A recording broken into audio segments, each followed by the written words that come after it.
굉장히 마라톤 게임으로 생각을 하셔야 되고요. 저는 주택 마련의 꿈을 가지신 분들한테는 굉장히 좋은 시장 환경이 형성되고 있다 이렇게 볼 수 있습니다. 정말 황사바람처럼 굉장히 어두운 장세가 앞으로 좀 연출될 수 있다. 뭐 조금 눈치를 좀 보는 게 필요하다. 저는 그런 생각이 듭니다.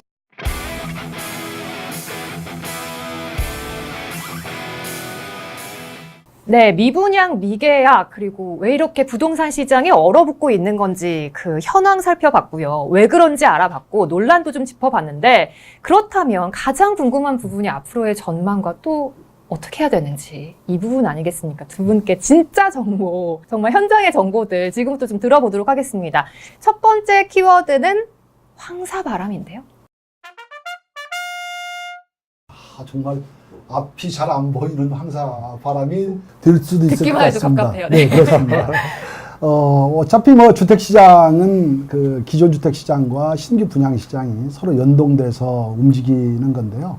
어떤 게 먼저냐는 이제 보기에 따라 좀 다를 수도 있지만 기존 주택시장이 침체 조정 장세로 가면 후행 주기로 신규 분양시장도 따라갈 수밖에 없습니다. 이렇게 본다면 분양시장도 정말 황사바람처럼 굉장히 어두운 장세가 앞으로 좀 연출될 수 있다. 뭐 과거처럼 미분양이 뭐 6만, 7만 이렇게 넘어가는 이런 상황들은 아니겠지만 그래도 분양시장이 지속적으로 좀 침체가 가속화될 수 있는 여지가 상당히 많다 이렇게 보여질 수 있을 것 같습니다. 사실 기존 주택 시장의 경우에는 이제 여러 가지 정부의 각종 규제로 인해서 돈 빌리기가 어렵죠. 또 거기에다가 주택을 만일 매입을 해가지고 확보를 했다 하더라도 지금 주택 보유에 따른 여러 가지 세제 등의 강화 등으로 인해서 사실 부담이 크게 증가하고 있거든요. 그렇다 보니까 주택 보유에 대한 어떤 기대감이나 이런 것들이 많이 사라져가지고 기존 주택의 거래가 사실은 굉장히 위축되어 있는 상황이고 앞으로도 그게 지속될 거예요. 그렇다면은 상대적으로 분양 시장은 그런 측면에서 좀 벗어나 있는 게 분양 시장은 가지고 있는 가장 큰 매력은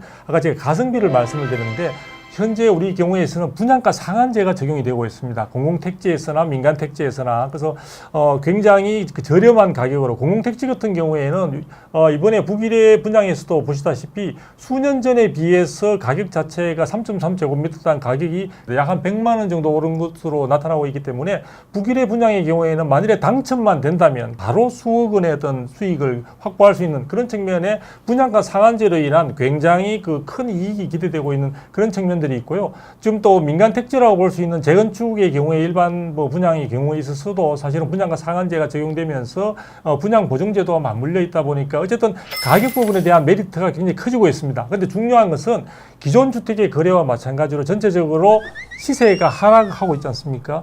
기존 주택이 계속해서 시세가 하락하게 되면 분양을 받은 주택의 전체적인 시세도 결국은 하락할 수밖에 없는 상황들이고요. 매수가 따라붙지 않는 그런 상황이고 분양 시장에 많은 사람들이 나오지 않는다면 결국 분양 시장도 동력을 상실할 수밖에 없다. 그럴 경우에 있어서 분양 시장이 가지고 있던 상대적인 강점 자체도 약화되는 그런 측면들이 있다 보니까 분양 시장의 향후 전망은 당분간 어두울 수 있다는 쪽에 무게가 많이 실릴 것 같습니다.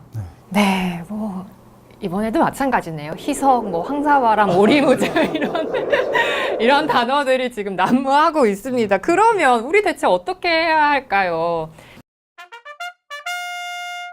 저희가 키워드 뽑아봤는데요. 나 자신을 알라 이렇게 뽑아봤습니다. 네. 처음부터 했던 그 질문에 이제는 좀 답변을 해 주십시오. 그럼 아파트 분양 뭐 앞으로 뛰어들어야 할까? 아니면 잠깐 물러나 있어야 하는 건가? 20대나 30대 좀 그걸 계층별로 좀 나누어서 설명을 드리면 나눠줘 주시죠. 20대나 30대 같은 경우들은 단계적으로 전이해 가는 생각들을 가져야 합니다. 네. 임대주택에 좀 들어가서 요새 이제 희망타운이라든지 공공임대도 많이 나오고 네. 신혼부부를 위한 주택들 많더라고요. 굉장히 많이 나오지 않습니까? 그런 지역들에 가서 좀 임대를 살면서 자금 축적을 좀 하고 청약통증도 좀 들어서 청약 가점도 좀 높여놓고 나중에 올 수 있는 것들을 준비하는 이런 단계를 갖는 게 좋고요. 물론 20, 30대의 자금력이 좀 풍부하면 뭐 희망타운 중에서도 분양 나오는 그런 아파트들이 있으니까 그런데 분양을 받고 뭐 조그마한 소형들을 분양받는 게 방법이겠죠. 그래서 20, 30대는 이제 그런 정도의 예비 준비 단계를 갖고 그 다음에 좀 중형대나 옮겨갈 수 있는 여지를 만드는 것이 중요할 것 같고요. 네. 이제 40대 정도 들어가면 집이 조금 더 큰 데로 또는 임대주택에 사신 분들은 분양주택에 살고 싶은 그런 욕망들이 생겨나거든요. 그래서 그런 분들이 이제 어떻게 보면 자금 축적이 좀 된 거를 활용을 해서 적극적으로 분양시장에 좀 참여를 해서 내 집 마련하는 것. 분양시장에서는 청년기 정도가 되겠네요. 그렇죠, 그렇죠. 실제로 분양받는 현장의 계약자들을 보면 그 층들이 굉장히 많이 많으시죠. 있습니다. 네. 예, 그래서 아무래도 이제 아파트가 호텔 같은 아파트들이 생겨나는 거거든요. 그러니까 그만큼 어떻게 보면 아파트가 진화를 하고 있거든요. 그래서 적극적으로 좀 교체를 바꿔야 자산 가치를 유지할 수 있습니다. 그게 또 학군이 굉장히 중요하잖아요. 그쵸. 그래서 뭐 유치원, 초등학교, 중학교, 고등학교를 거쳐서 어디가 학군이 어떻게 되는지에 따라서 거기에 거점을 하나 마련을 해야 되거든요. 그래서 그 거점을 마련하는 것. 그때가 바로 이제 40, 50대 정도가 그런 거점이고요. 아이들이 자라는 시기이기 그렇습니다. 때문에. 그때 들어가야 역시 이제 거기도 자산 가치 유지도 같이 되는 거고요.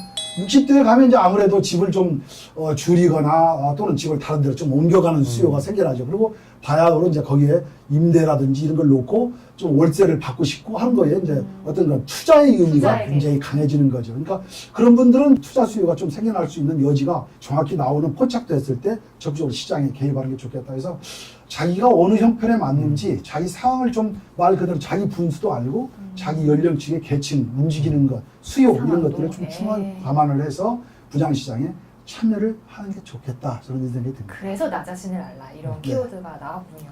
사실은 이제 제가 항상 생각할 때 저는 주택 마련의 여러 가지 그 계획과 실행 과정은 굉장히 중장기적인 그런 계획 하에서 이루어져야 된다고 생각을 합니다. 일반 시민들이나 또 서민들 대부분의 경우에서는 이 주택을 마련하기 위한 자금 그런 부분에서 자기가 어느 정도의 비중을 차지하는 돈을 확보하기 위해서 많은 노력을 하시고 그 다음에 적어도 어느 일정 부분은 또 금융기관으로부터 대출을 충분히 활용해서 사실은 전체적인 금리가 하향세의 안정적인 기조를 유지한다는 것은 주택 마련의 꿈을 가지신 분들한테는 굉장히 좋은 시장 환경이 형성되고 있다 이렇게 볼 수 있습니다. 그리고 어떤 분은 이렇게 말씀을 드리니까 주택시장이 굉장히 지금 어둡다고 황사바람이 이야기하면서 당신은 그러면 주택을 사라고 자꾸 권유하는 거냐 이런 이야기 할 수도 있지만요.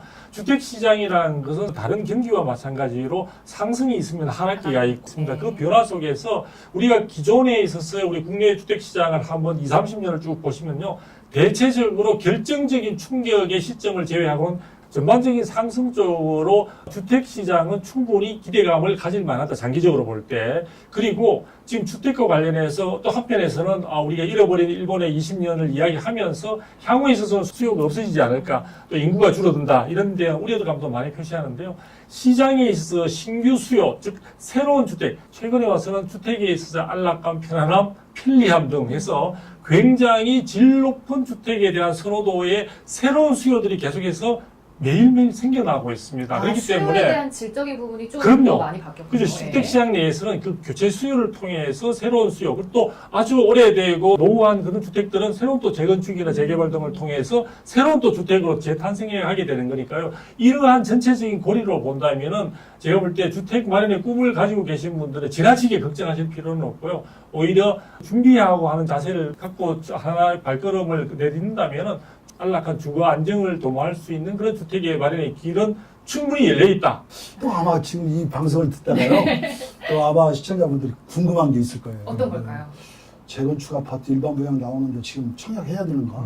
재건축 전세가? 아파트.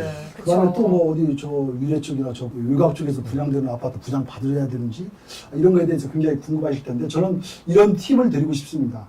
주요 요지권에 있는 그런 아파트들, 이런 아파트들이 지금 조정을 받고 있는데 유동적입니다. 이게 오를지 떨어질지 이게 정확히 어디에 선을 그을 수 있는 그런 상황이 아니기 때문에 재건축 일반 분양에 나오는 아파트들 뭐 아주 좋은 착한 분양가도 좋게 나오는 그런 단지들도 있죠. 그러나 그런 재건축의 일반 분양 아파트들은 조금 더 기다려보는 것도 하나의 방법이다. 저는 그런 생각이 듭니다.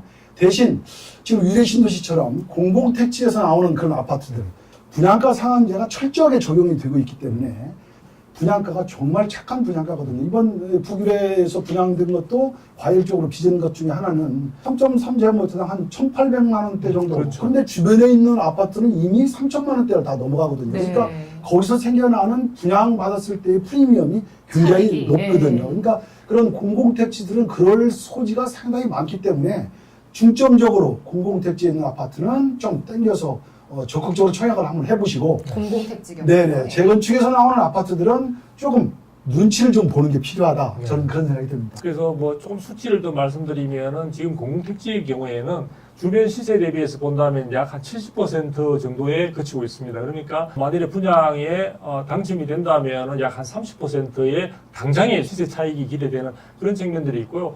대신 이제 민간 택지라고 볼 수 있는 재건축의 일반 분양부는 분양 보정을 받는 관계에서 인근의 시세들을 좀 반영하는 측면들이 있다 보니까 다소 공공택지보다는 그 부분이 좀 높은 측면들이 있습니다. 그리고 지금 시장 상황에 있어서도 전문가들 사이에서도 좀 전망은 엇갈리는 상황들이에요. 그런데 저도 지금 뭐 마찬가지로 올해 하반기 말까지는 전반적인 이런 약세 기조가 이어질 가능성이 높지 않겠는가 이렇게 이제 보여지고요. 그렇다면은 올해까지 충분히 시장 상황을 잘 눈여겨보시되 정부 정책의 내용들을 굉장히 눈여겨보시고 그 부분들을 갖다가 잘 헤아려 보신다면은 분명히 그 속에 길이 있습니다. 그리고 분양가 상한제의 그런 메리트는 분양받고자 하는 분들한테 좋은 혜택이 될 수 있는 부분들이 있기 때문에 그런 어떤 내용들과 정책의 어떤 방향성이나 내용들도 한번 눈여겨보시는 것을 권하고 싶습니다. 네, 뭐 공공택지처럼 적극적으로 좀 참여를 해야 되는 부분들도 있고 재건축처럼 조금은 노렸다가 기다려야 하는 부분들도 시세를 있고요. 본인의 연령이 어디에 속했는지 이 부분도 굉장히 중요할 것 같은데 결국은 마라톤처럼 전체적인 관점으로 잘 좀 장기적으로 살펴봐야 한다. 그리고 전체적인 뭐 앞으로의 경제 상황들도 잘 짚어봐야 할 것 같습니다. 결국 중요한 건요. 시대 상황을 잘 읽어야지 이 분양도 좀 성공을 할 수 있지 않을까 이런 생각이 드는데 아마 혼자 하시기는 좀 힘드실 거예요. 그래서 저희가 전문가분들을 오셨으니까 앞으로도 알짜 정보들, 고급 정보들, 진짜 실제로 얻을 수 있는 정보들만 계속해서 전해드리도록 하겠습니다. 앞으로도 많은 말씀 부탁드리고요. 또 저희 좋아요와 구독도 꼭 눌러주세요. 함께해 주셔서 감사합니다. 감사합니다. 집값이 왜 계속 오를까? 그건 바로 우리가 소득이 올라가기 때문에 자연히 집값도 올라간다. 또 하나는 집이 진화를 하고 있습니다. 누구나 다 더 나은 집으로 가려는 성향 때문에 집값이 오른다라고 하는 것도 하나 더 정리할 수 있고요. 또 근본적으로는 뭐니 해도 이 동양 3국 자산 중에서 집이라고 하는 것이 제1 자산 목록 1호고요.